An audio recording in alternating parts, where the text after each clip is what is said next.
লন্ডনের ব্যস্ত শহরের মাঝে যেখানে প্রতিদিনের ছুটোছুটি ট্রাফিক আর কর্মচাঞ্চল্য চারপাশ জুড়ে, সেই শহরেই যেন এক টুকরো শান্তির ঠিকানা হয়ে উঠেছে অনেকের নিজস্ব গার্ডেন।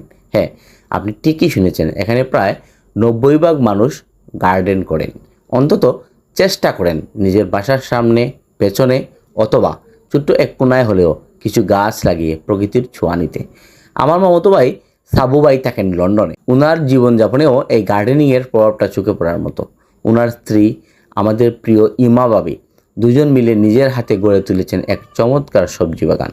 শহরের মধ্যে এমন সবুজ ছোঁয়া সত্যিই চোখ জুড়িয়ে যায়। ওই গার্ডেনে কী নেই? শশা গাছের পাতাগুলো ঘন হয়ে উঠেছে, পাশে ঝুলছে সতেজ সবুজ শশা, বাহরের পাতা সযত্নে বড় হচ্ছে, টকটকে টমেটোগুলো থুকা থুকা ধরছে গাছে, লাউয়ের লতা এক পাশের বেড়া ধরে ঘুরে গেছে আর তাতে ছোটো ছোটো লাউ ধরতে শুরু করেছে। পাশাপাশি আছে লাই পাতার গাছ, যেটা তরকারি, ডাল বা ভর্তায় আলাদা এক স্বাদ এনে দেয়।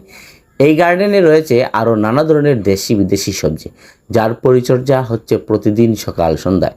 সবচেয়ে মজার বিষয় হলো, লন্ডনের মতো জায়গায় যেখানে আবহাওয়া খুব বেশি অনুকূলে থাকে না, সেখানে গ্রীষ্মকাল বা বসন্তে এমন চাষাবাদ সত্যি এক আনন্দের ব্যাপার। আর এসব গাছ শুধু খাবারের উৎসই নয়, এক ধরনের মানসিক প্রশান্তির জায়গাও। সাবু ভাই আর ইমাবাবি বলেন, এই গার্ডেন আমাদের অনেক কিছুর চেয়ে প্রিয়।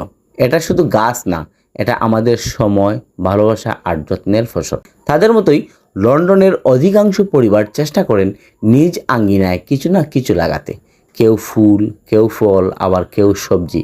এতে শুধু নিজেদের গড়েই তাজা খাবার পাওয়া যায় না, বরং সন্তানদের কাছেও এটা একটা শিক্ষার জায়গা হয়ে দাঁড়ায়।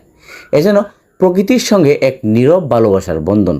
নগরের কংক্রিটের ভিড়ে ছোট্ট একটা বনানী। এই গার্ডেন শুধু গাছের গল্প না, এটা পরিশ্রম, যত্ন আর পরিবেশ সচেতনতার বাস্তব উদাহরণ। যদি আপনার ঘরেও সামান্য জায়গা থাকে, তাহলে আপনিও হতে পারেন এই সবুজ আন্দোলনের অংশ। সবাইকে ধন্যবাদ, ভালো থাকবেন। আসসালামু আলাইকুম।